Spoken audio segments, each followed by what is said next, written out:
लेख लिखने की प्रेरणा कैसे मिली? धन्यवाद। फिर एक अच्छा सवाल ही पूछा आपने भी कि यथार्थ और कल्पना, है ना। अब देखिए, मैं आपको एक छोटा सा उदाहरण देती हूँ कि बिना यथार्थ के तो आप कुछ कर ही नहीं सकते हो। यथार्थ क्या है? एक प्रकार से कच्ची माटी है। कच्ची माटी देखी ना आपने? अब वो यथार्थ तो आपके सबके पास है, कच्ची माटी।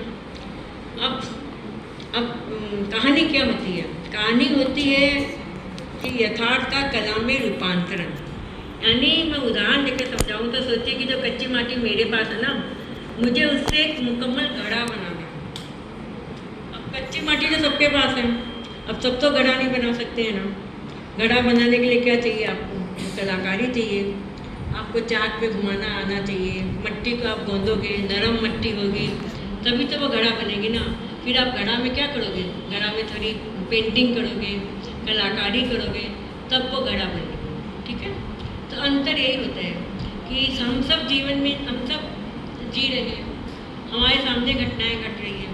तो यथार्थ की कच्ची माटी तो आप सबके पास है, मेरे पास भी है, आपके पास भी है। लेकिन कहानीकार कौन बन सकता है? जो उस यथार्थ में थोड़ी कल्पना डालेगा, थोड़े अपने आंसू डालेगा, थोड़ी अनुभूति डालेगा, थोड़े अपने विचार डालेगा। एक बहुत सुंदर लाइन मैंने अभी पढ़ी थी थोड़े दिन पहले ही कि वो क्या चीज़ है जिसको आप किसी खबर में जोड़ो तो वो कहानी बन जाएगी, और किसी कहानी से घटाओ तो वो खबर बन जाएगी। वो क्या चीज़ है? वो है आपके आंसू। आज आप अखबार में पढ़ते हो, मणिपुर की घटना आप सबने पढ़ी होगी या नहीं पढ़ी होगी, या निर्भया कांड आप सबने पढ़ा होगा। तो वो कच्ची माटी थी, लेकिन उसके ऊपर यदि कोई दर्दनाक कहानी कोई लिख पाता है तो वो क्या करता है? वो उस कच्ची माटी को, उस कच्ची माटी में अपने आंसू डालता है, अपने विचार, अपनी अनुभूतियाँ, अपनी कल्पना, और फिर उसको एक घड़ा बनाता है। तो यथार्थ और कल्पना का यही संबंध है। समझ में आ गया?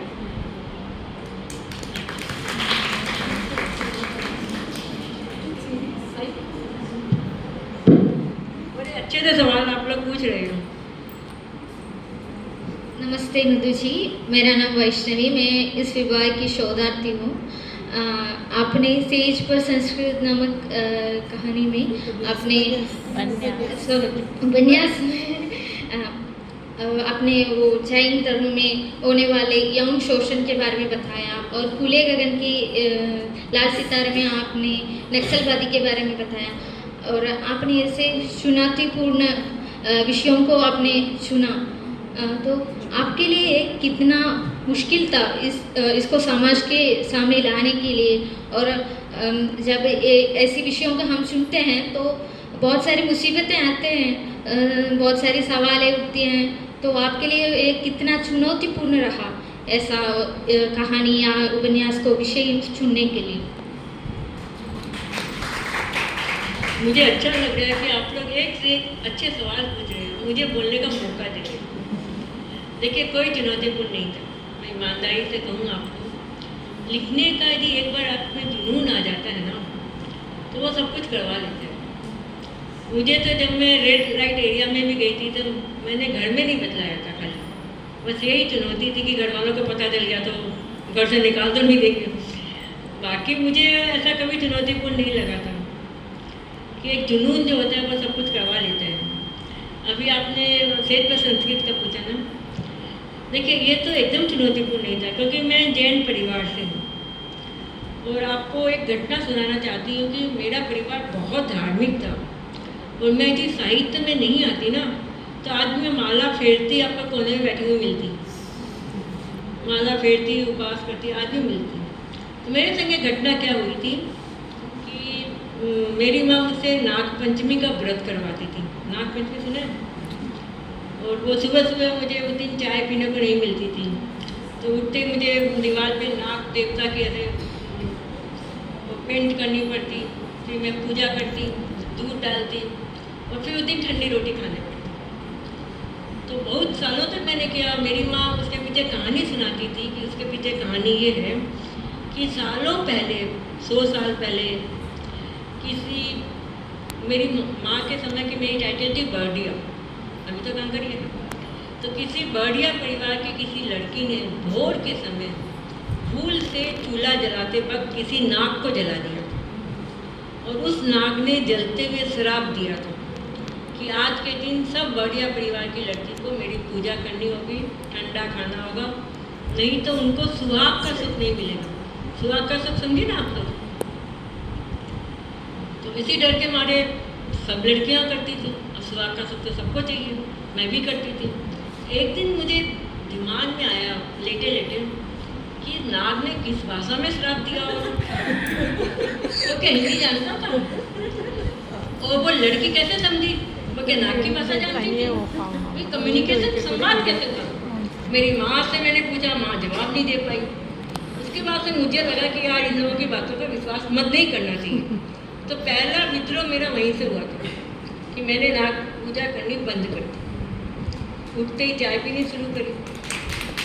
अब उसके बाद क्या हुआ कि हमारा जैन परिवार था, तो मेरी माँ मुझे ले जाती थी मंदिरों में, और महाराज के, हमारा समझे ना गुरु जो होते ना गुरु, तो गुरु लोग आते भी थे हमारे यहाँ गोचरी के लिए और के लिए भी।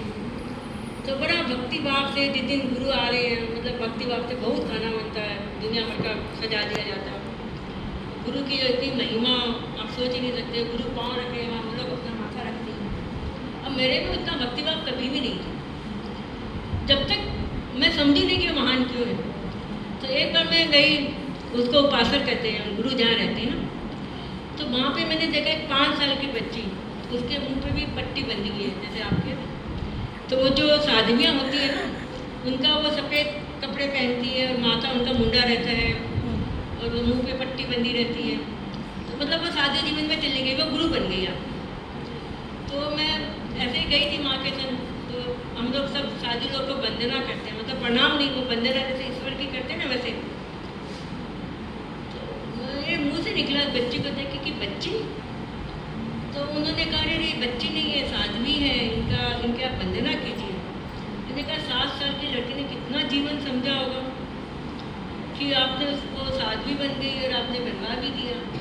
तो मेरे दिमाग में पहला सवाल वहीं से पूछा था कि कैसा धर्म है जो बच्चे से उसका बचपना छीन रहा है।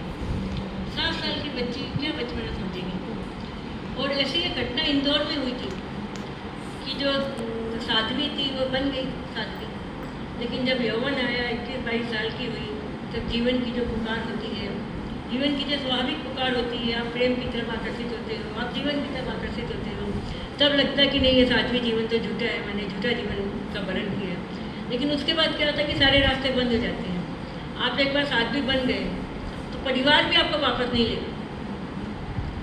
तो इंदौर में घटना घटी थी कि वो साध्वी थी, प्रेम में पड़ गई थी, फिर बाद में उसने आत्महत्या कर ली थी। तो ये जो घटना थी मैंने देखी थी, लेकिन मैं तब तक भी नहीं सोची थी कि मैं कभी लिखूँगी। फिर एक बार क्या हुआ कि ये हम लोग शिखर जी गए थे। शिखर जी होता है जैनियों का मक्का मदीना, एक प्रकार से बहुत पवित्र जगह होती है, जैसे मुसलमानों की मक्का मदीना होती है वैसी। तो वहाँ एक पहाड़ था, तो हम लोग भी पहाड़ पे यात्रा करने गए थे। तो वो पहाड़ हम लोग डोली वाले हमें ले जाते थे उन पहाड़ों पे, और बेचारे डोली वाले सोचिए कि वो 24 किलोमीटर का पहाड़ थी अपनी माँ के संग। तो बोलते धर्म करो, धर्म क्या है ना, कुछ मंत्र गिनो, उपवास करो, वो करो। तो उपवास की बहुत महिमा है जैन धर्म में। तो मैंने देखा कि अरे एक व्यक्ति गिर गया, घायल है, आप इतनी बात करते हैं, आपके अंदर कोई करुणा नहीं, माया नहीं, ममता नहीं, और खाली मोक्ष और निर्वाण। कहाँ मोक्ष और निर्वाण क्या करेगा जब एक व्यक्ति को आप हेल्प नहीं कर सकते हो। ये घटना हुई, लेकिन जो असली घटना हुई वो अब मैं बतलाती हूँ कि हमारे पड़ोस में एक लड़की थी 13 साल की। वो जैन धर्म में तपस्या का बहुत महत्व होता है, यानी कोई 1 दिन का उपवास, कोई 1 महीने का उपवास। मेरी एक चचेरी बहन ने 1 महीने का उपवास किया, खाली पानी पी कर।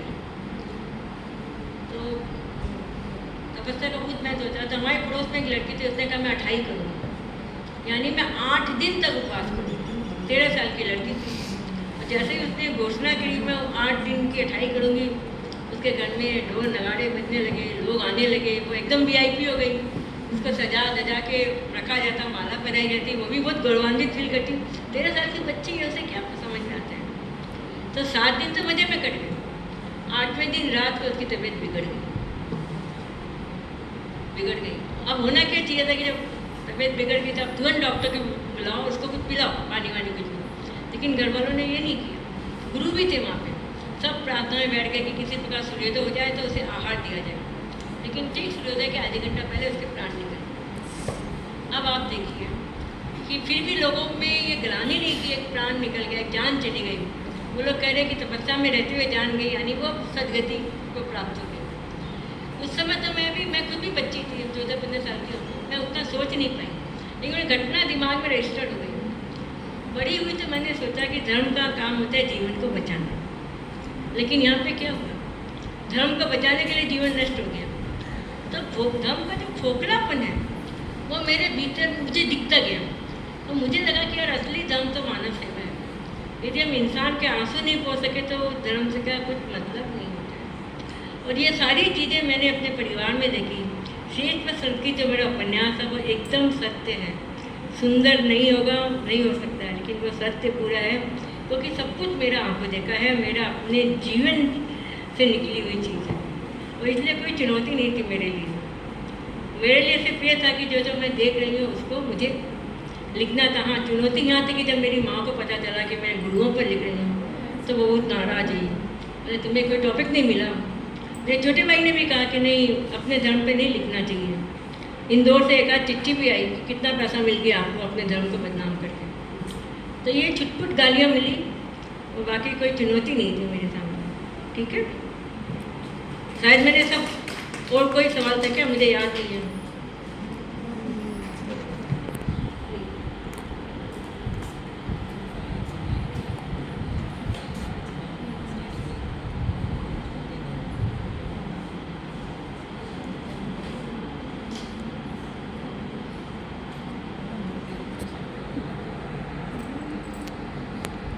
जी, मैं पूछूं? नमस्ते जी। मेरा सवाल ये है कि आपका पहला उपन्यास है ना, गगन के लाल सितारे। हाँ, गगन के लाल सितारे, उसका विषय नक्सलवाद है ना, तो पहला उपन्यास में नक्सलवाद को क्यों चुना आपने? देखिए, मैं आपको ईमानदारी से कहूँ ना कि मेरे जीवन में संयोगों का बहुत महत्व। मैं बस संयोग हुआ, मैं लेखिका बन गई। इसकी भी एक कहानी है। मेरे बड़े भाई थे जो इंजीनियर बनना चाहते थे, और ये घटना है 1970 के करीबन, है ना। और मैं भी उस समय 13-14 साल की होंगी, 15 साल की होंगी। और बड़े भाई इंजीनियरिंग करने के लिए दुर्गापुर कॉलेज में गए थे। उसी समय नक्सलवादी, यदि आपको इतिहास पता है तो आप देखेंगे नक्सलवादी आंदोलन काफ़ी जोरों पे था। पश्चिम बंगाल में सबसे अधिक जोरों पे था, मतलब। और उस समय के जो नक्सलवादी आंदोलन में बहुत ब्रिलियंट कॉलेज के स्टूडेंट्स होते थे, मतलब सोचिए डॉक्टर्स के लड़के, इंजीनियर के लड़के, या जो खुद इंजीनियर बन रहे हैं, जजेज के लड़के, मतलब बहुत टैलेंटेड जो ग्रुप था वो नक्सलवादी आंदोलन में शामिल था। और इसीलिए जितने भी इंजीनियरिंग कॉलेजेस थे, मेडिकल कॉलेज थे, वो नक्सलवाद के गढ़ थे।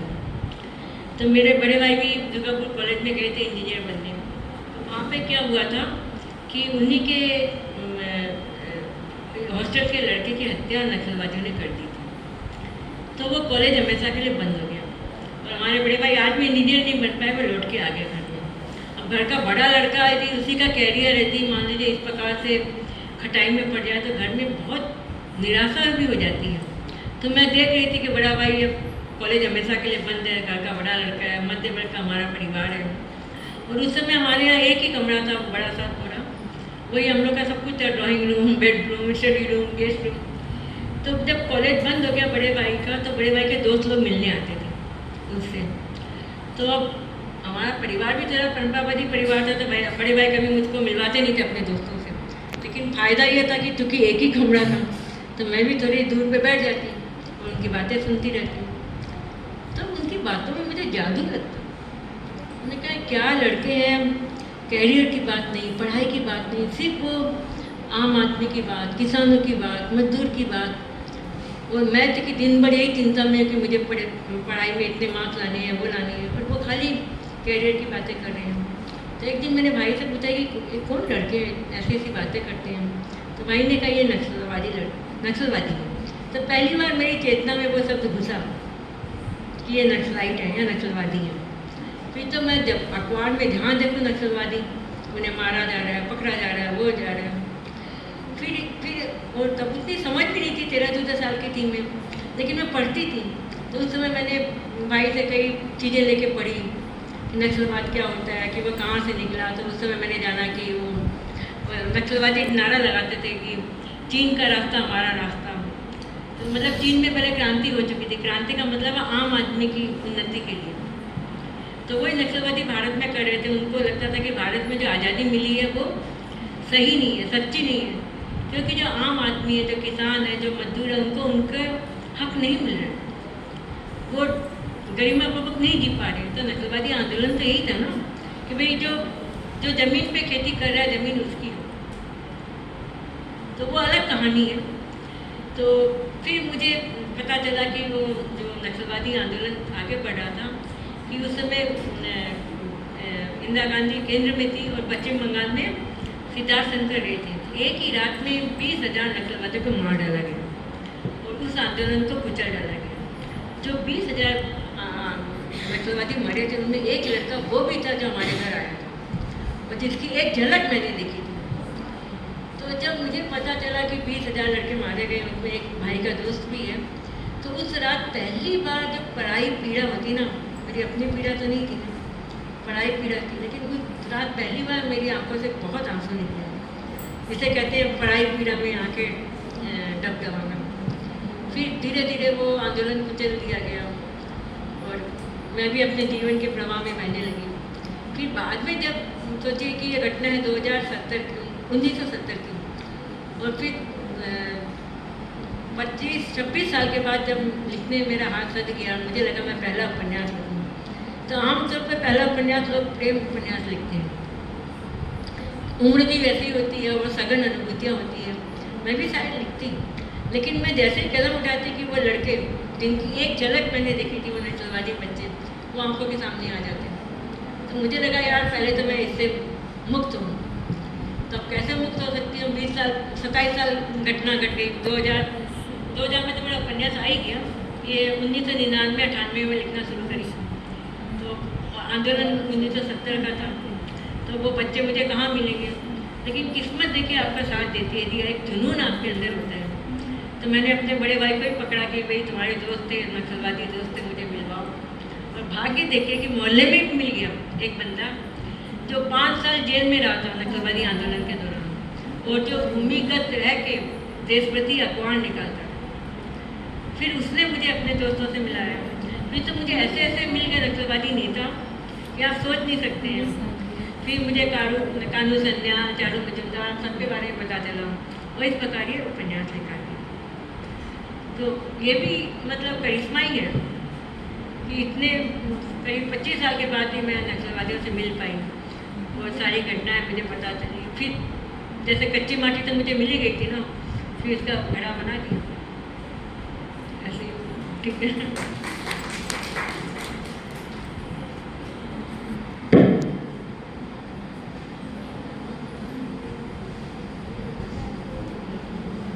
सबको नमस्ते।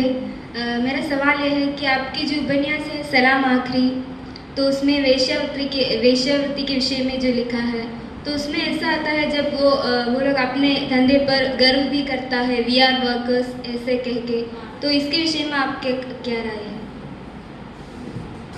फिर एक अच्छा सवाल पूछा।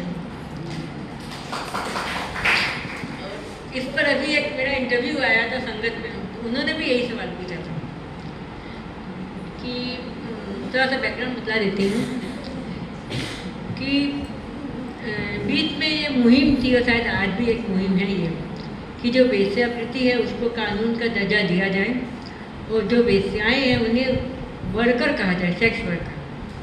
यानी वेश्या सब तो थोड़ा गरिमा विहीन है और वर्कर सब शायद। मैं इसके विरोध में हमेशा से रही हूँ। कारण क्या है मैं बताती हूँ कि सेक्स वर्कर या वर्कर शब्द बाजार का दिया हुआ है। मैं ये मानती हूँ कि देखिए कि यदि आप वेश्याओं को वर्कर कहेंगे तो आपकी वो जो शर्म में शर्मिंदगी है उससे आप मुक्त हो जाओगे। मैं ये मानती हूँ कि हमें वेश्या मुक्त समाज चाहिए। किसी भी महिला को वेश्या क्यों बनना पड़े? ये तो स्त्री का घोर अपमान है ना। स्त्री का मतलब क्या है? प्रेम, सृजन। वो स्त्री वेश्या क्यों बने? क्यों बनने दें हम किसी भी महिला को वेश्या? इसलिए मैं हमेशा इसके विरोध में हूँ। और ये लोग जो जिस प्रकार से वेश्यावृत्ति को डिफेंड करते हैं ना कि हम इन्हें सेक्स वर्कर कहेंगे, और वेश्याएं भी इसका समर्थन करती है, तो मेरा कहना ये है कि वेश्याएं अपने हित के बारे में उतना नहीं सोच सकती है। जो बेचारी का 5-6 साल से वेश्यावृत्ति में 8 साल से ढकेल दिए, वो अपने जीवन के बारे में नहीं सोच सकती है। आज आप देखिए कि सती प्रथा का विरोध किसने किया? महिलाओं ने नहीं किया, पुरुषों ने किया। क्यों? क्योंकि उनके अंदर में संवेदना थी, चेतना थी, चिंतन था।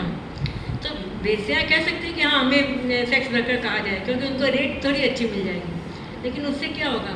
जो हमारा स्वप्न है कि हम वेश्या विहीन समाज बनाएं, कि हम किसी भी स्त्री को वेश्या नहीं बनने दें, तो उससे आपको वो स्वप्न कब पूरा होगा? हो सकता है कभी भी पूरा नहीं हो, लेकिन आपकी चेष्टा तो उस दिशा में रहे ना।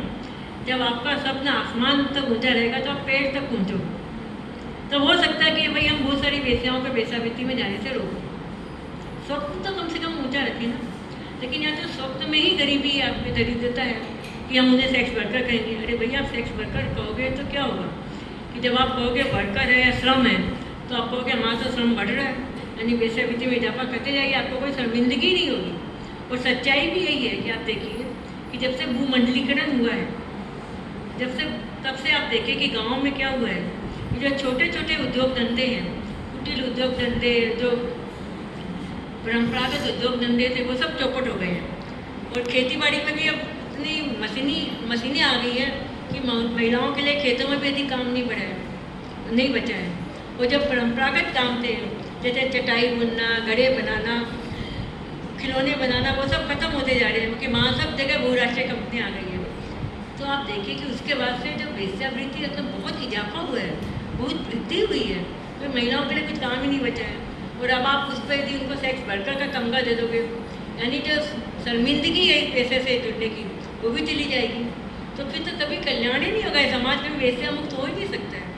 इसलिए मैंने हमेशा कहा है कि नहीं, जो वेश्यावृत्ति है उसे सेक्स वर्कर का नाम नहीं दिया जाना चाहिए। इसका मैं विरोध करती हूँ। ठीक है।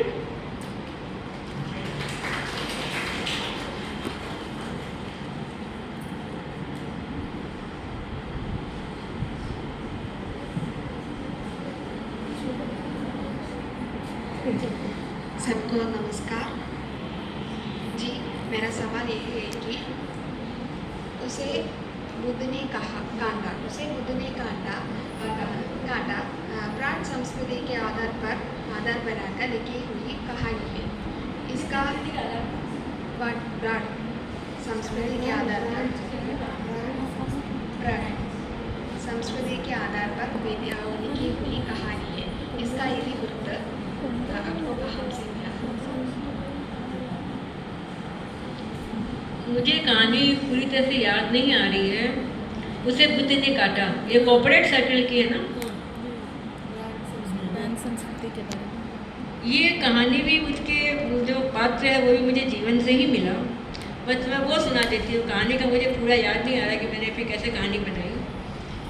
कि कॉर्पोरेट कल्चर में क्या होता है ना, बहुत उपभोक्तावाद है, बहुत दिखावा होता है।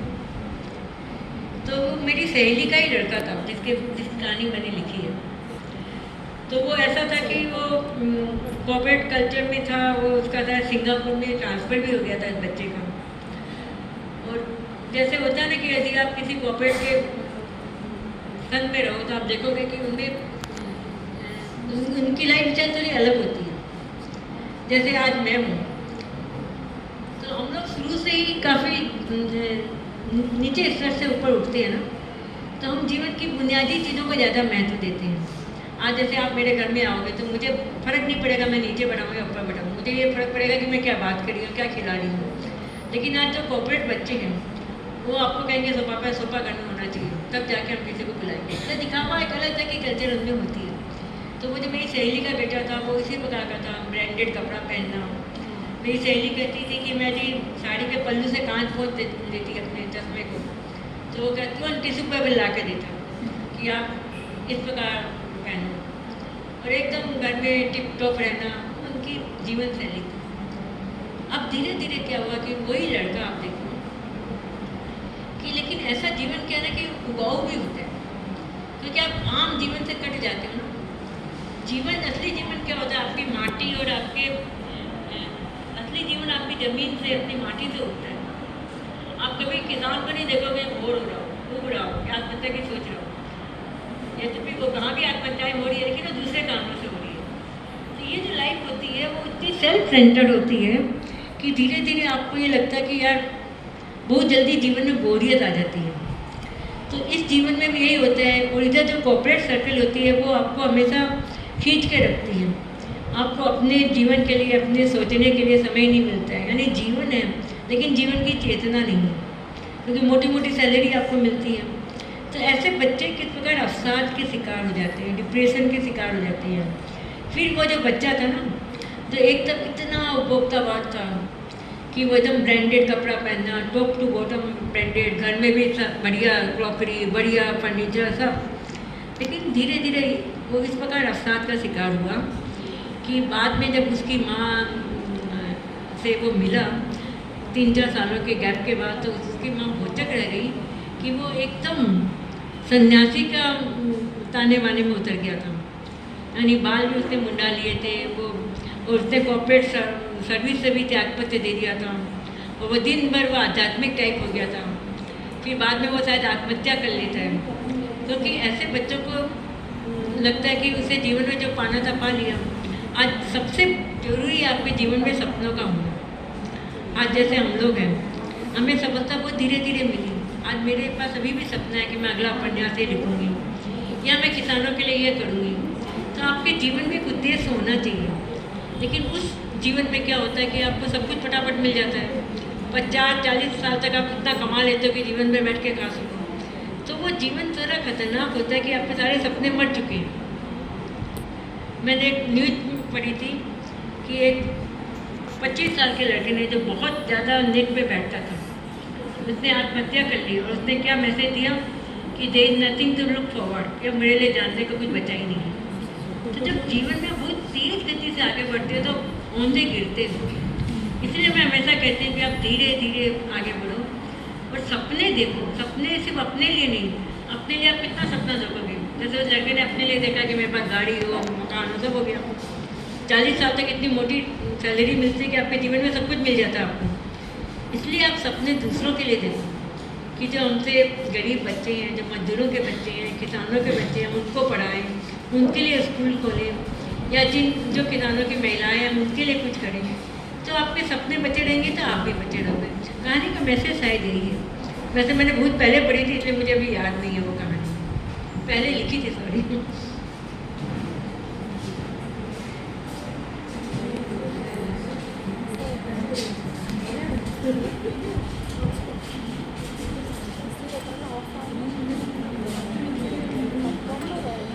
मैडम नमस्ते, मेरा नाम मोनिशा, मैं यहाँ की शोधार्थी हूँ। मुझे भी एक कहानी से रिलेटेड ही क्वेश्चन पूछना है। वो मैं क्वेश्चन नहीं, मैं अपनी जिज्ञासावश पूछ रही हूँ। हाल ही में मैंने आपकी एक कहानी पढ़ी थी जलकुंभी। उसमें जो पात्र है प्रणीता, वो सच में आपके यथार्थ जीवन से रिलेटेड है ना? मैं उसके बारे में जानना चाहती हूँ, प्रणीता के बारे में आप कुछ बताइए।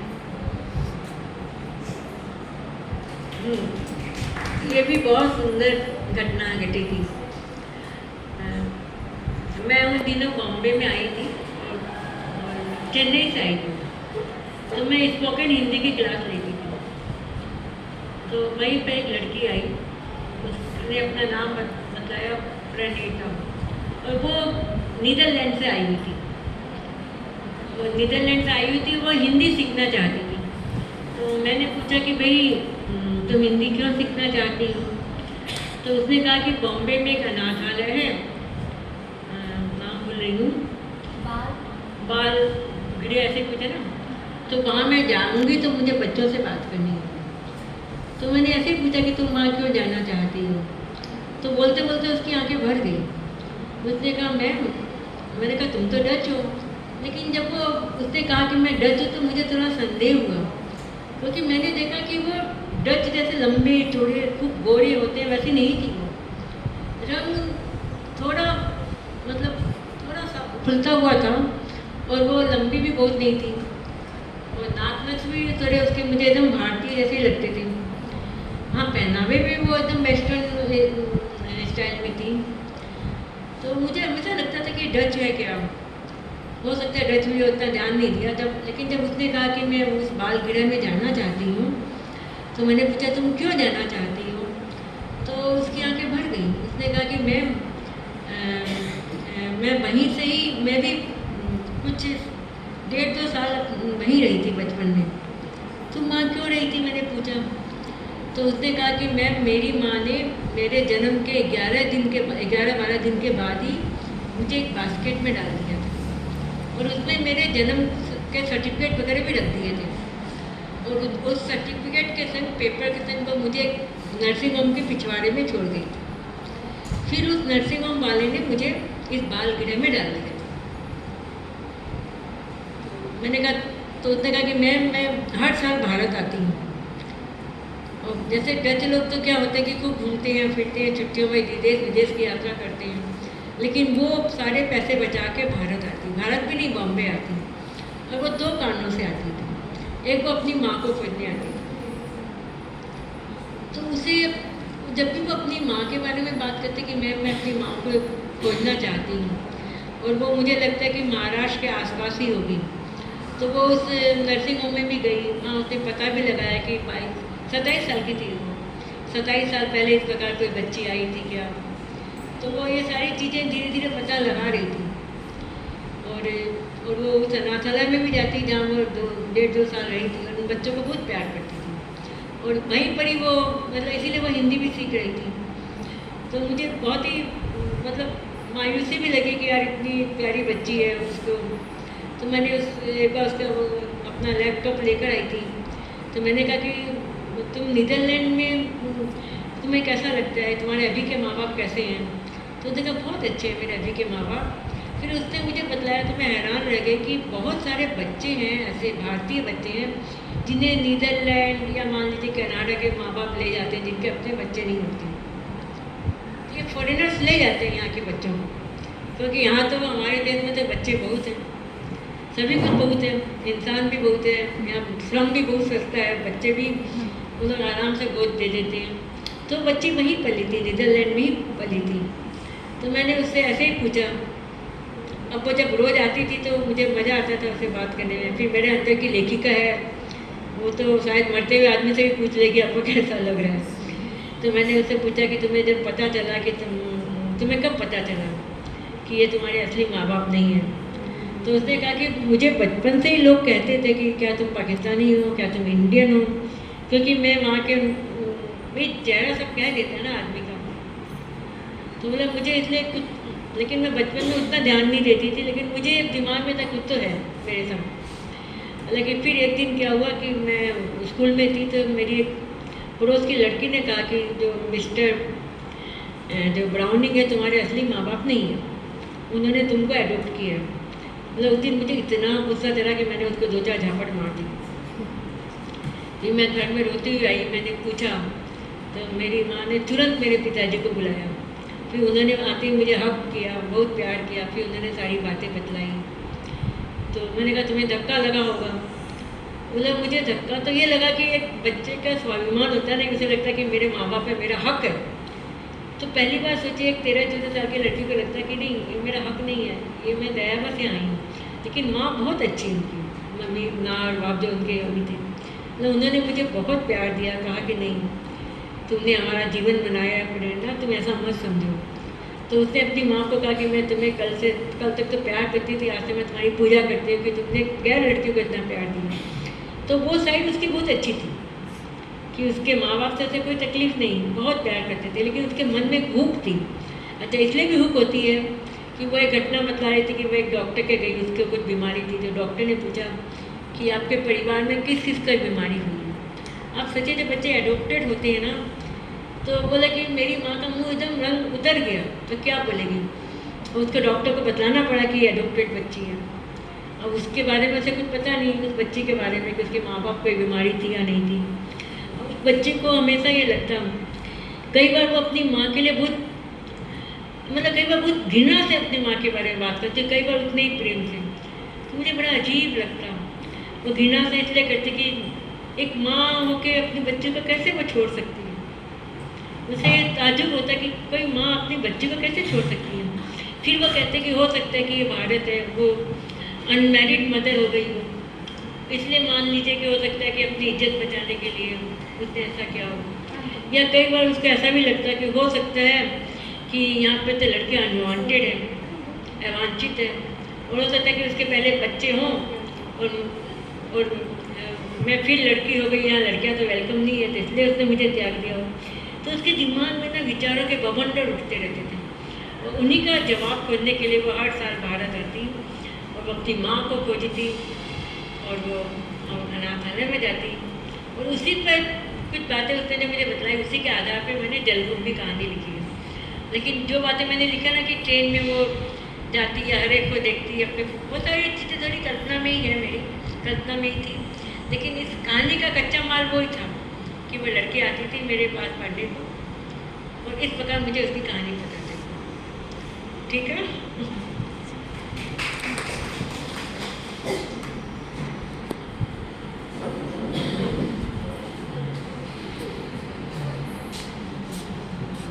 जी नमस्ते, मेरा नाम सुरभि, मैं हम के शोधार्थी हूँ। मैं सबसे पहले आपको धन्यवाद देना चाहती हूँ कि हम जितने प्रश्न पूछते हैं आप इसके लिए खुशी से उत्तर देती रहती हूँ। जी पत्ताखोर आपका नशाखोरी पर आधारित रचना है ना। आज के ज़माने में तो नशाखोरी बढ़ती रहती है, तो मेरा सवाल ये है कि आप ये बता सकते हैं, साहित्यकार के नज़रिए पर आप बता सकते हैं कि ये नशाखोरी की समस्या को हम कैसे रोक सकता है?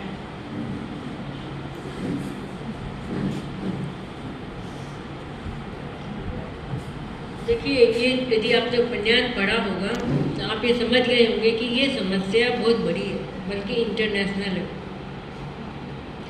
इंटरनेशनल समस्या है, पूरा ट्रायंगल है, पूरा एक बहुत बड़ा विशेष सर्कल है। इंडिविजुअल लेवल पे इसे नहीं हल किया जा सकता है। अभी मणिपुर की घटना यदि आपने पढ़ी हो तो आपको पता होगा कि वहाँ भी अफीम की खेती एक बहुत बड़ा कारण था, क्योंकि इन सब में बहुत पैसा होता है। और सब सरकार ना, आज कोई भी सरकार आप देखिए वेलफेयर सरकार नहीं है, सब अमानवीय हो चुकी है। इसलिए सरकारी लेवल पर भी आप देखोगे कि ओपीएम की खेती वगैरह को प्रोत्साहन मिलता है। इसलिए इसका हल तो तभी हो सकता है कि जब सरकारें कटिबद्ध हों, उनमें एक विल पावर हो, तभी इसका हल किया जा सकता है। इंडिविजुअल लेवल पर तो आप क्या होगा, छोटी मछली को पकड़ लीजिए, छोटे मोटे जो पेडलर्स हैं उनको पकड़ लीजिए, लेकिन असली चीज़ है कि चोर की माँ कौन है। जब तक आप चोर की माँ को नहीं पकड़ोगे ना, चोर पैदा होते रहेंगे। तो मेरा कहना यही है कि ये बहुत बड़ा ट्रायंगल है, बहुत बड़ा विशेष सर्कल है, और उसमें काफ़ी पैसा जुड़ा हुआ है। आप अफगानिस्तान में देख लीजिए, वहाँ बहुत ओपियम की खेती होती है। आप चाइना का देख लीजिए, the great bar of opium था। क्यों था? इसीलिए था कि जो इंग्लैंड में ने अपने देश में ओपियम पर बैन लगा रखा था, लेकिन वो चाइना को प्रोत्साहित करता था कि आप ओपियम की खेती करो। तो ये सारी चीज़ें बहुत इंटरनेशनल लेवल पर है, मैं एक इस प्रकार नहीं बता सकती। काफ़ी चीज़ें, बहुत जटिल सवाल है। ठीक है।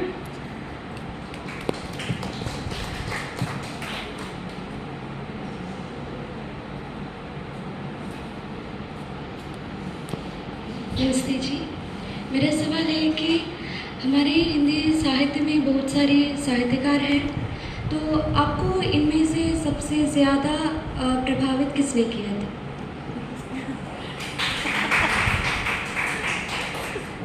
देखिए, ये कहना तो मुश्किल है कि किसने ज़्यादा किया किसने कम किया, क्योंकि मैं शुरू से ही बहुत पढ़ती रही हूँ, और आज भी मैं खोज के अच्छे लोगों को पढ़ती हूँ। क्लासिक मैंने पढ़ा, शुरुआत मेरी शायद रशियन राइटर से हुई थी।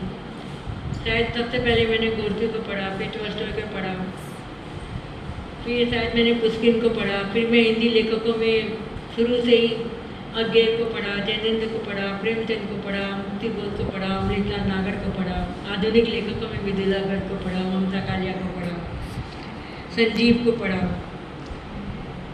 तो जो भी अच्छी चीज़ें मिलती हैं मैं पढ़ती हूँ, उनसे ग्रहण करती हूँ। सभी ने मुझे प्रभावित किया, बहुतों ने मुझे बनाया है। अनेक नदियों का पानी है मेरे अंदर। और तो जो मेरे यहाँ काम करने वाली बाई है, जब मैं उससे उसका जीवन पूछती हूँ तो मुझे लगता है कितनी साहसी है, कितनी पराजय जिजीविषा है, हार नहीं मानती है, कितनी मेहनती है। तो मुझे हर जगह से हर कुछ मिल जाता है और मैं ये बतला नहीं पाऊँगी कितने क्या दिया, कितना दिया। ठीक है ना?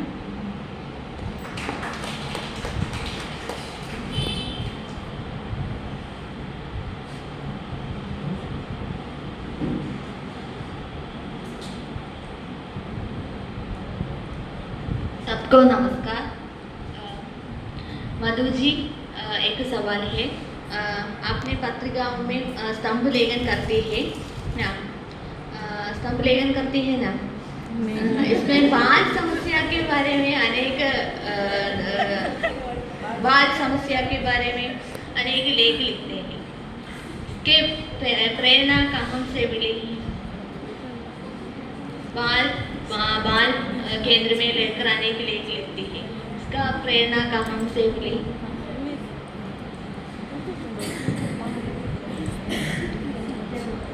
नहीं, मैंने बाल समस्याओं पे नहीं लिखा है। कहाँ पढ़ा आपने? उनने मैं कोई स्तंभकार हूँ, न मैं कोई स्तंभ लेखन करती हूँ। बहुत सारे लिखे हैं। दिखलाइए, मुझे याद नहीं है। डायल 189। क्या जी? डायल 189। अच्छा, वो अच्छा, हाँ। देखिए आपकी मैम ने बचा दिया। मैं तो भूल ही गई थी। हाँ हाँ, यस, याद आ गए। मैंने अब बंद कर दिया, बहुत पहले लिखती थी मैं जनसत्ता में। जनसत्ता में। हाँ, वो प्रेरणा मुझे अपने घर से ही मिलती थी। जैसे जो डायल, कितना डायल 189 ऐसे कुछ है। हाँ, वो तो एक बहुत ही अद्भुत घटना घटी थी। हमारे कोई रिश्तेदार थे, तो वो एक दिन शाम को मुझे मिले तो अपना घर सब पैक कर रहे थे। मैंने पूछा कहाँ जा रहे हो? बोले मैं USA जा रहा हूँ अपने बेटे के पास। मतलब मैं वापस नहीं आऊँगा, वहीं रहूँगा, अपनी ओल्ड एज में वहीं बिताऊँगा। वहाँ बेटा है, पोता है, सबको लड्डू बांटे, चले गए। महीने बाद मैं देखती हूँ कि फिर वो घर की सफाई करवा रहे हैं, फिर घर बसा रहे हैं। तो मैंने पूछा भाई आप तो हमेशा के लिए चले गए थे, गनीमत की घर नहीं बेचा था क्योंकि अच्छे दाम नहीं मिले थे, तो था कि घर कभी भी बेच देंगे, घर पैक करके चले गए थे। तो उन्होंने घटना सुनाई कि मैं वापस क्यों आया। तो उन्होंने बताया कि मैं USA में गया, तो जो वो पढ़ रहे थे दिन भर, वहाँ तो हस्बैंड वाइफ दोनों नौकरी पर चले जाती हैं, तो बेटे बहू दोनों नौकरी पर चले गए। और वो दादाजी थे, वो पढ़ रहे थे। पोता था, बहुत बदमाश था, बार बार आके वो स्प्रे छिड़क रहा था उनके ऊपर। उन्होंने एक बार मना किया, 2 बार मना किया। वहाँ के बच्चे भी उधर यहाँ जैसे नहीं होते कि दादाजी, उन्होंने एक थप्पड़ मारा बेटे को, पोते को, अपना पढ़ने लगे। थोड़ी देर के बाद कॉलिंग बेल बजी, उन्होंने दरवाज़ा खोला तो सामने पुलिस ने उससे पूछा कि are you G Gyanchand Surana? तो कहा yes I am. Who are you? मतलब what do you mean who I am? The honour of the house. भाई हम लोग तो यहाँ तो दादा दादी बहुत पवित्र शब्द होते हैं ना, घर के मालिक भाई कहलाते हैं। तो उसने कहा कि ये कौन है आपका? उसने कहा आई एम ग्रैंडफादर, मैं इसका ग्रैंडफादर हूँ। बोला आपने इसको आज मारा? बोला हाँ मारा। तो चलिए अंदर चलिए, थाने में चलिए, आपको जेल होगी। तो वहाँ नियम क्या है कि वहाँ ब्रोकन फैमिली बहुत होती है। मतलब आपको ताजुब होगा, जब मैं यहाँ पे ऑस्ट्रेलियन बच्चों का क्लास लिया, जब मैं यूरोप यात्रा पे थी, कोई कंप्लीट फैमिली नहीं, सबके हाफ ब्रदर। यानी एक फोटो मुझे दिखलाई गई, लगेगा पूरा परिवार है, पति है, पत्नी है, 2 बच्चे हैं, लेकिन पता चलेगा कि एक बच्चा है वो पत्नी के पहले पति से है, वो दूसरी बच्ची है वो भी पति के पहली पत्नी से, सब हाफ ब्रदर, सब ब्रोकन फैमिली। और वहाँ कॉमन बात है, इसलिए वहाँ नियम ऐसे बने हैं कि अब स्टेप फादर है वो बच्चों को नहीं मारे। यदि बच्चा को मारता है तो स्कूलों में बतला दिया जाता है कि यदि आपको आपके फादर मारे तो आप इतना 109 पे डायल कीजिए। अब हमारे यहाँ तो ये कल्चर ही नहीं है, यहाँ तो दादा दादी दादा तो पड़ोसी तक मार देते हैं। मैं तो पड़ोसी की मार खाई हुई है मैंने तो अपने पड़ोसी की मार खाई हुई है। तो हमारे यहाँ तो वैसा सिस्टम है, वही कल्चर है। लेकिन खैर ये भी एक एक्सट्रीम है कि बहुत ज़्यादा ही मारते हैं, वो भी नहीं होना चाहिए। और वहाँ तो आप बच्चों को हाथ भी नहीं उठा सकते। अब वो बच्चा इतना उद्दंड है, तो जब हमारे रिश्तेदार थे दादाजी, उन्होंने मार दिया, वहाँ पे थाना में ले गए। फिर एक रात तक उनको थाने में रखा कि आप बच्चों को ऐसे कैसे हाथ उठा सकते हैं। उन्होंने बाद में उनके बेटे बहू ने कहा कि भाई वो इंडिया से आए, उन्हें नहीं पता था, तो नियम में कटौती हो गई कि भाई ठीक है आपको 1 महीना नहीं रखे, 1 दिन रखा। लेकिन उन्होंने बहुत अपमानित फील किया, मतलब यार कहाँ गंगा में नहाया हुआ सब दादा, एक लगा दिया ऊपर से जेल हो गई। मतलब मैं उस घर में फिर नहीं रह पाऊँगा, आ गई इंडिया। तो उसी पर मैंने वो लिखा था और मुझे याद नहीं और क्या पढ़ा आपने, क्योंकि उन दिनों मैं लिखती थी। उन दिनों अब तो फुर्सत भी नहीं मिलती है, अब लिखना भी होता तो दूसरे रूप में किसी बड़े आलेख में घुसा देती हूँ। तो ये और एक खैर मैंने एक बच्चे हवाई अड्डे में आपने जब वेट कर रही थी, हाँ, वो बहुत सुंदर घटना है। हाँ, एक मैंने बच्चों पर ही लिखा था कि जैसे हम लोग क्या करते हैं ना, छोटे छोटे बच्चों को बहुत डरा देते हैं, ये मुझे पसंद नहीं आता। मानती हूँ जमाना ख़राब है, मेरी भी पोती है, मैं भी उसे बचा के रखती हूँ, लेकिन बच्चों के दिमाग में अच्छा रहता है, अच्छा अच्छा भरा रहता है। अभी से यदि आप उसे डरा दोगे ना, तो बच्चे कभी भी एक जैसे नॉर्मल इंसान, या मान लीजिए कि जिसके अंदर में सौंदर्य भरा हुआ हो या कल्पना सजी, वो फिर नहीं हो रह पाती है। तो ऐसे एक बच्चा था, तो उसकी माँ ने उसे समझाया था कि किसी भी अज्ञात आदमी से कुछ भी गिफ्ट मत लेना, वो ज़्यादा बात करे तो उससे बात मत करना, ये बच्चे चुरा लेते हैं, बच्चे को भगा लेते हैं। अब बच्चे को उसने काफ़ी फीडबैक ये सब किया हुआ था, छोटा सा बच्चा, मासूम बच्चा। अब सोचे कहाँ रविन्द्रनाथ टैगोर ने कहानी लिखी थी काबुलीवाला, जो बच्ची है वो काबुलीवाला से कितनी गप मारती है। तो बच्चे तो वैसे ही होते हैं ना, तो वैसे ही वो जो बच्चा था उसको उसकी माँ ने उल्टे ढंग से भरा हुआ था कि अनजान आदमी से वैसी बात मत करो, वो तुमको भगा ले जाएगा या मारेगा या तुमको अपने छिपा के ले जाएगा। तो वैसे ही एयरपोर्ट पे था, तो एक बच्चा था, वही बच्चा, और एक उनके संग में बैठा हुआ पैसेंजर थे, बूढ़े आदमी थे। छोटे बच्चों को देख के ममता आती है, मन करता है बात करें, तो उन्होंने बच्चे से बात करनी शुरू करी होगी, बच्चा को जवाब ही ना दे। फिर उन्होंने बच्चे को बुलाने के लिए कहा होगा कि तुम पेन लोगे, ऐसे कुछ मुझे पूरा याद नहीं आ रहा। तो बच्चे ने 2-3 बातें सुना, फिर एक झापट लगा दिया अंकल को। अब जैसे ही झापट लगाया सब स्टन, कितनी दुर्भाग्यपूर्ण घटना है, आप सोचिए। फिर उसकी माँ ने कभी बड़ा ताजुब हुआ, कभी नहीं पता कि जो मैं उसके दिमाग में भर रही हूँ उसका परिणाम ये होगा। तो जब माँ ने अकेले में ले जाके बच्चे से पूछा तो बच्चा भी रोने लगा, उसे भी लगा। छोटे बच्चे क्या समझते हैं, आप कच्ची मिट्टी होते हैं, आप जो उनके माथे में भरोगे वो उनके दिमाग में बैठ जाएगा। तो उसने कहा तुम ही ने तो कहा था कि अनजान आदमी से ज़्यादा बात मत करना, वो कोई चीज़ दे तो नहीं लेना, वो बच्चों को चुरा के ले जाते हैं। तब माँ को अपनी गलती महसूस हुई, उन्होंने उनसे भी माफ़ी मांगी। तो मैंने उसमें अंत में एक लाइन लिखी है कि कुछ तो मुझे याद नहीं, कि आप बुरे अनुभव को ना रेत पे जैसे लिखते ना, लिखिए तो पानी आएगा बह जाएगा। अच्छे अनुभवों को आप संगमरमर पे उकेर दीजिए। तो बच्चे भी बहुत नाजुक होते हैं ना, आप सोच रहे हो आप उनको बचा रहे हो, लेकिन आप उनको बचा नहीं रहे हो, आप उनकी सारी कल्पनाशीलता को, उनके अंदर जो सुंदर भाव है, सुंदर विचार है, उनको ख़त्म कर रहे हो। इतना अधिक सेफ साइड में रहना भी ठीक नहीं है, मैं कहना ये चाहता हूँ। जैसे हमारे भी बच्चे हैं, थोड़ा बहुत बीच में थोड़ा बहुत दे देती हूँ आइडिया, लेकिन हमेशा आपकी मत कीजिए। वही मैंने इसमें कहना चाहा। मुझे अच्छा लग रहा है कि मुझे इतनी पुरानी बातें आप याद दिला रहे हो, जो मैं भूल चुकी थी। बहुत अच्छा पढ़ा आपने।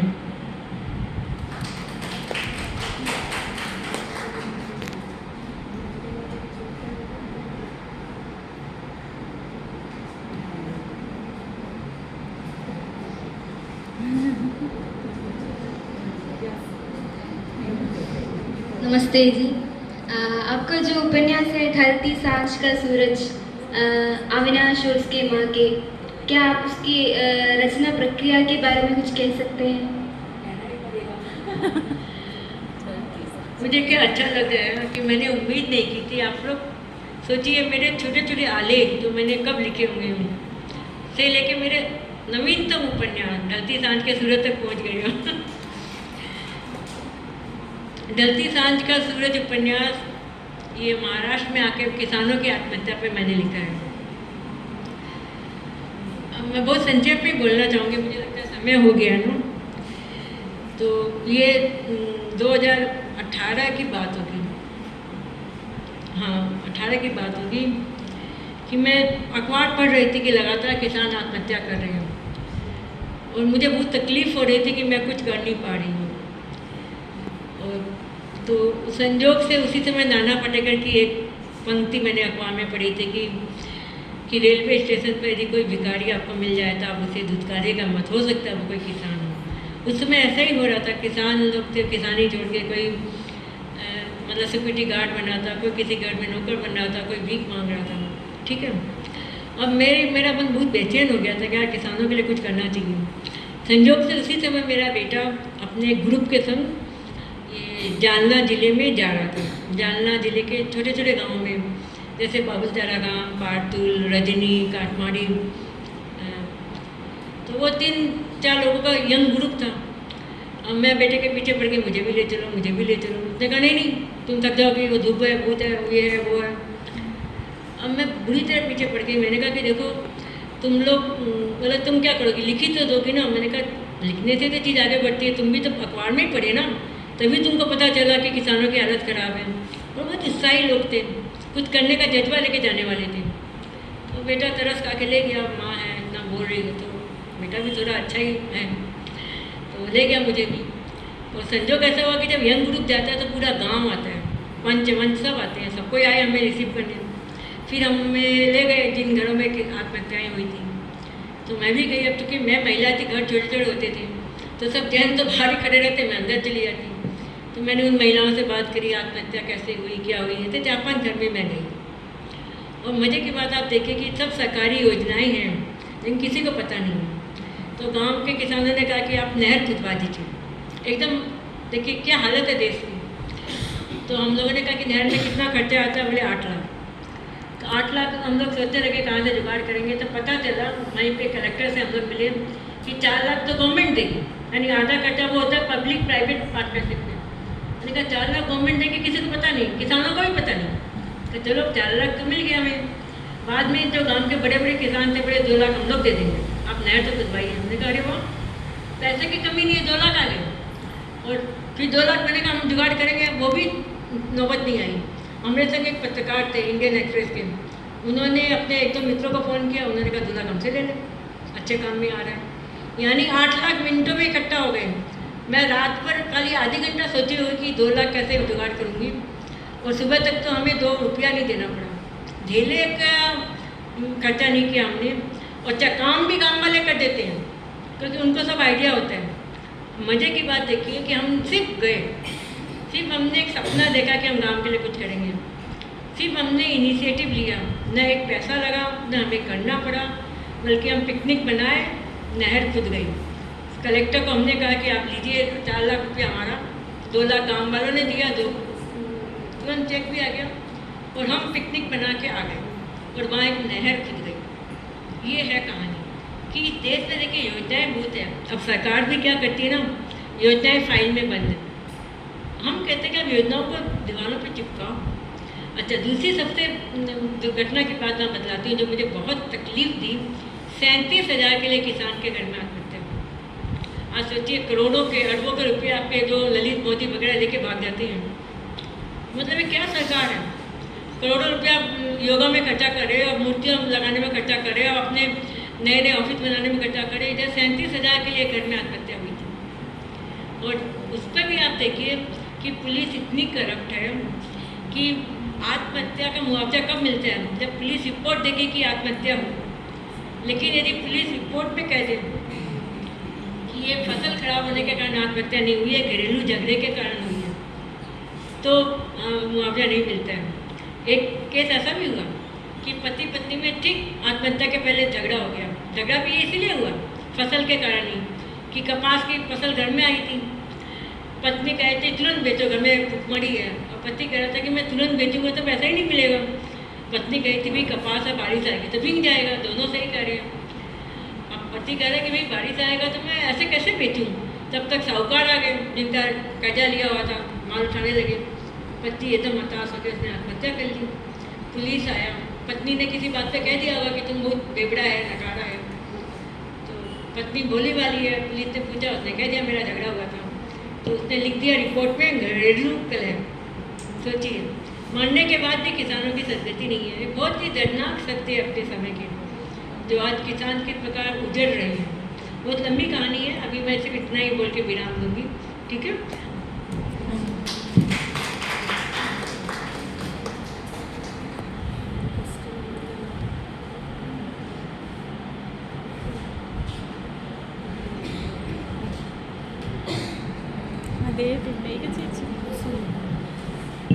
नमस्ते जी, मेरा सवाल है साइमन द बुआर के सेकंड सेक्स का प्रभाव सलाम आखिरी उपन्यास लिखते वक्त आपको हुआ है क्या? नहीं, उसका जीरोमन हुआ का नहीं है, पढ़ा होगा लेकिन ऐसे ऐसा उस प्रकार से प्रभाव नहीं आता है कि मैं अपने उपन्यास में उससे प्रभावित होती हूँ, ऐसा नहीं है, ठीक है।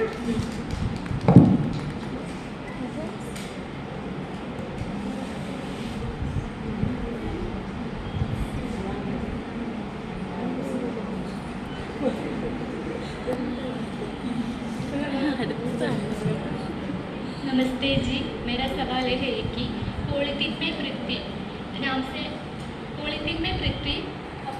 पृथ्वी नाम से पता चलेगा कि पर्यावरण से संबंधित कहानी है, लेकिन यह तो नारी जीवन की विविधता को दर्शाने वाली है। ऐसे नाम आपने क्यों दिया? बढ़िया सवाल पूछा है। देखिए, मैं आपने कहा ना कि जैसे लगता है कि पर्यावरण से संबंधित सवाल है, पॉलीथीन में पृथ्वी, लेकिन ये भ्रूण हत्या संबंधित कहानी है। मैं ये मानती हूँ कि नारी एक पृथ्वी है, और वो भी सृजन करती है ना। और इसमें जो भ्रूण को जो फेंकते हैं तो पॉलीथीन में डाल के फेंकते हैं, यदि आपको देखा होगा आपने, तो वो एक कुछ दर्दनाक चीज़ मेरे दिमाग में घुस गई थी कि जब पूरी नया जन्म है, नया सृजन है, डॉक्टर क्या करते हैं जब भ्रूण हत्या करते हैं तो क्या करते हैं, जब भ्रूण होता है उसको डाल के फेंकते हैं पॉलीथीन में। तो उसी से दुखी होकर मैंने शीर्षक दिया था पॉलीथीन में पृथ्वी। और पर्यावरण तो है ही ना, पर्यावरण मतलब क्या है, नारी अपने आप में एक प्रकृति है, पृथ्वी है, बच्चे अपने आप में हरियाली है। अब उस ढंग से भी सोचिए ना, ठीक है।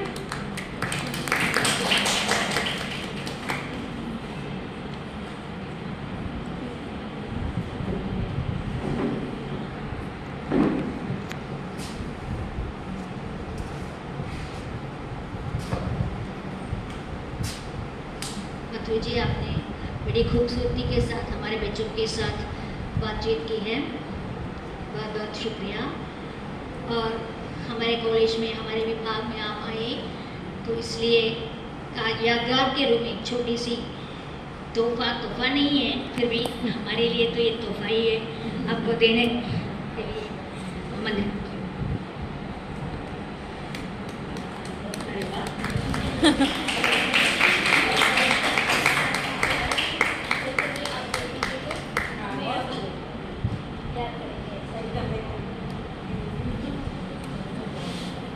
तो आज इस तरह एक लेखिका से मुलाकात हमारे लिए संभव हुआ शबाना की तरह से, क्योंकि उन्होंने बहुत कोशिश की है, उनकी पूरी रचनाओं को लेकर उन्होंने शोध की है, इसलिए ही कुछ लोगों को बचाने में वो समर्थ हुई।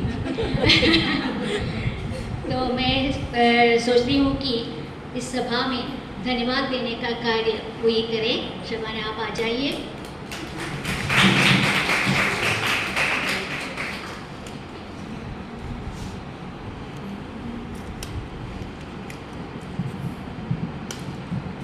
सबको नमस्कार। मेरे लिए बहुत ही खुशी का समय है क्योंकि मैंने सबसे पहले इनसे मेरी मुलाकात जयमोहन जी की वजह से हुई थी, जो 2009 में उन्होंने ही इनको केरल बुलाया था। उस समय तब मैं NSS college for women Neeramankara में काम कर रही थी। तब एक नेशनल सेमिनार में गेस्ट के रूप में मधु जी वहाँ पर आई और मेरे ही अध्यापकों ने इनको लेकर आई थी, जयमोहन जी और विनय चंद्रन जी। तो उस दिन से लेकर आज तक इनसे जो रिश्ता है मैं लफ्ज़ों में मैं कह नहीं पाऊँगी। जब मैं शोध करने जा रही थी तब जयमोहन जी ने ही बताया था इनके बारे में शोध किया जाए, क्योंकि उस समय स्टेज पर संस्कृत इतना मशहूर हो गया कि यूनिवर्सिटी में वो पढ़ाया जा रहा था। तो उन्होंने मुझसे कहा कि तुम्हें उपन्यास पढ़ना अच्छा लगता है ना, इसलिए तुम मधु जी पर काम कर लो। तो मैंने उनके सबसे पहले मैंने सलाम आखिरी पढ़ लिया था। उस समय मुझे इतना बुरा लगा कि वेश्याओं के जीवन को इतने तहु में जाकर उन्होंने खोज करके वो उपन्यास लिखा था। तो छोटे छोटे बच्चों के बारे में उन्होंने बताया था। तो उसमें भी आप देख लीजिए, जब भी आपको समय मिलेगा तब सलाम आखिरी पढ़ लीजिए, तभी आपको पता चलेगा। जो हम आजकल गंगूबाई आपने फिल्म देखा, ऐसा नहीं है, उससे भी बदतर ज़िंदगी उन्होंने अपने आँखों से देखी है और उसे ही साहित्य में लिखने की कोशिश की है। तो मैंने पूरी ईमानदारी के साथ शोध किया है। मैं आज भी यही सोच रही हूँ। फिर पिछले दिन मुझे पता चल गया, राखी जी ने ही बताया था मधु कांगरिया और ममता कालिया आ रही है। तो मैंने इनसे फ़ोन करके पूछ लिया तो उन्होंने तुरंत ही बताया मैं विमेंस कॉलेज में आऊँगी। तो कल तो थोड़ा जो क्या है कि इसके जो दूसरे कार्यक्रम के लिए ही ये आए थे यहाँ पर जो प्रचार सभा में, उन लोगों के बीच थोड़ा सा जो मतभेद भी हुआ था, क्योंकि वो बोल रहे थे दूसरे कार्यक्रम है, लेकिन इन्होंने डट के उनसे कहा मैं शबाना जी के साथ उनके कॉलेज में ही जाऊँगी। तो ये मेरे लिए बहुत बड़े क्या है तोहफे के रूप में सम्मान के साथ मैं स्वीकार करती हूँ, क्योंकि ये उनसे बोल गई, उनसे कहा कि मैं इनके साथ कोवलम घूमने जा रही हूँ इसलिए आप लोग मुझे लेने के लिए नहीं आओ। वो मुझे यहाँ से मेरी सहेली है यही बोल रही थी ये। तो इसलिए मुझे बहुत खुशी हो रही थी ये यहाँ पर आए, आप लोगों ने इतने अच्छे क्वेश्चंस पूछे और उन्होंने इतने समय यहाँ बिना किसी रुकावट से ऐसे ही प्रश्नों का उत्तर दे दिया। आप सब इससे लाभान्वित ज़रूर हुए होंगे। तो मुझे भी बहुत खुशी है, क्योंकि हमने जो ऑनलाइन लेक्चर सीरीज़ चलाई थी उस समय 2 बार इनके जो कार्यक्रम हमने रखी थी और आज इनसे रूबरू मुलाकात होने का मौका आप सबको प्राप्त हुई। इसके लिए और आप यहाँ पर आए, हमारे बच्चों को ज्ञान प्रदान किए, इसलिए मैं अपने विभाग की तरफ से अपनी तरफ से शुक्रिया अदा करती हूँ।